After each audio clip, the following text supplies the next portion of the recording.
सभी साथियों को नमस्कार।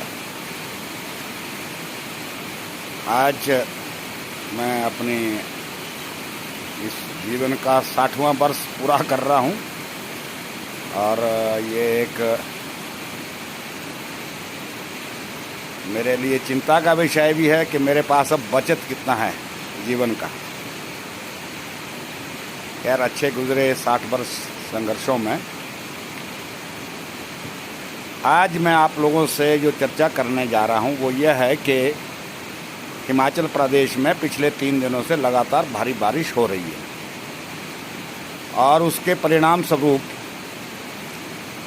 पूरे प्रदेश में और ख़ासकर ब्यास नदी के पूरे कैचमेंट एरिया में नदियों में बड़ा उफान आया है। ख़ासकर ब्यास जो मनाली से लेकर के मंडी तक हम देख रहे हैं और उसके सहायक छोटे छोटे जो ट्रिब्यूटरीज हैं उन सब में भारी उफान है। हालांकि ये बारिशें ऐसे ही होती हैं इस मौसम में, ये कोई नई परिघटना नहीं है। बरसात का मौसम है, 7 दिन तक लगातार बारिशें होती हैं, परंतु नदियों में जो उफान है और उसकी वजह से जो नुकसान हो रहा है वो बिल्कुल चिंता का विषय है। और ये परिघटना प्राकृतिक नहीं मानता मैं, ये मानव जनित है। बारिश होना बरसात के मौसम में ये स्वाभाविक प्रक्रिया है, हज़ारों सालों से होता रहा है यहाँ। परंतु पिछले कल आप मनाली से देखेंगे, मनाली में बांग में कुछ मकान गिर गए, रास्ते में सड़कें टूट गई, सारी हाईवेज की, नेशनल हाईवे की भी और 4 लेन की भी। पतलीकुल के पुल को बड़ा नुकसान हुआ। आउट में जो पक्का लोहे का पुल बना था 50 साल पहले वो बह गया। पंडो में जो 100 साल पुराना पुल था ब्रिटिश टाइम का वो भी बह गया। मंडी शहर में पंचबख्तर मंदिर में कई बार इस तरह से पानी चढ़ता रहा है, मैंने भी देखा है, परंतु इस बार उसकी इंटेंसिटी ज़्यादा थी, नुकसान ज़्यादा किया और वहाँ भी एक पुल को तोड़ दिया। इसकी वजह जाननी चाहिए और इस पर हमें सवाल करना चाहिए।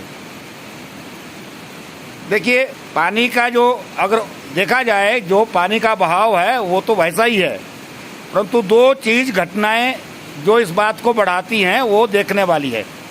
पहला है कि हमने डैम बनाए। अभी बरसात जैसे शुरू हुई है परसों से डैम सारे खोल दिए गए, उसने पानी को बहाव को उछाल दिया।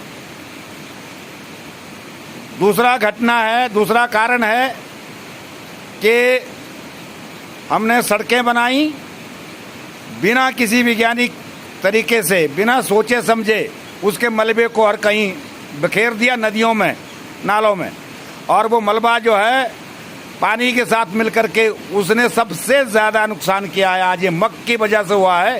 ये जो बड़े बड़े पुल गए हैं, वो जो डबरीज गई हैं, उसके परिणाम स्वरूप हुआ है ये नुकसान।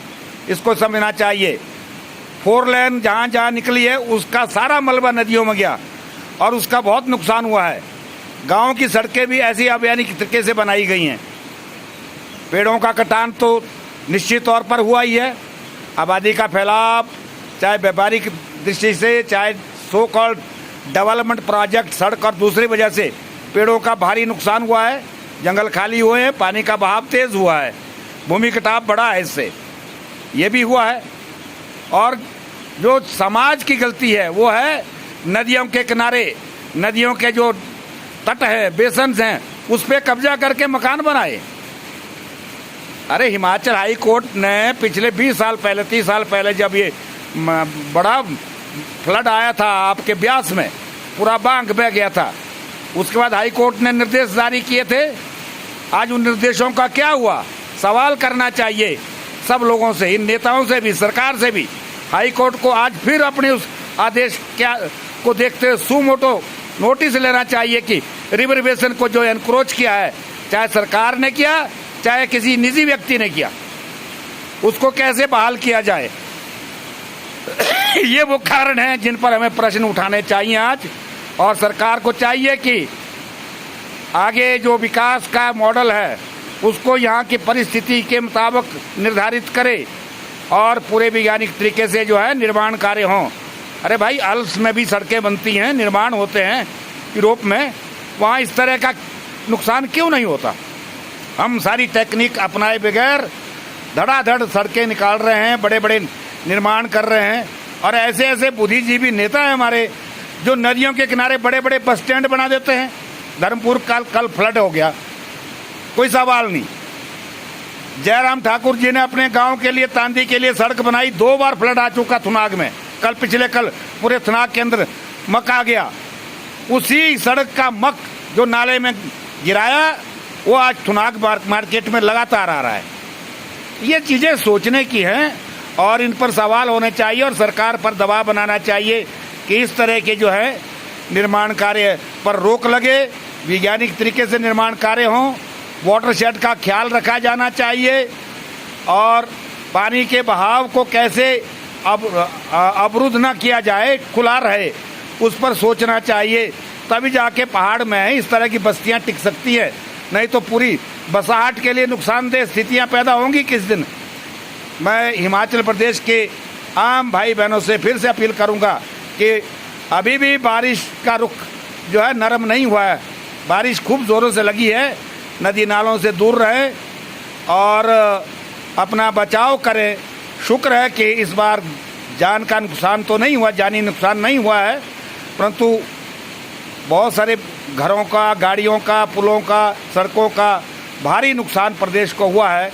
मैं अंत में सुंदर सिंह ठाकुर जी का भी धन्यवाद करता हूं कि उन्होंने कल रात तक 11 बजे तक खड़ा रह करके नगवाई में उन 6 मजदूरों की जान बचाने के लिए काम किया। ये अच्छी बात है, परंतु सवाल यह है कि हम आगे के लिए निर्धारित करें कि हम कैसे विकास का मॉडल बनाएंगे, कैसे सड़कें बनाएंगे, कैसे निर्माण करेंगे, कैसे घर बनेंगे। इसको अगर नहीं देखेंगे तो हम बहुत बड़ी त्रासदी को अपने लिए बुला रहे हैं। और खासकर ये जो बड़े निर्माण हैं, बड़े बांध हैं, इन पर तो एकदम से रोक लगनी चाहिए। धन्यवाद।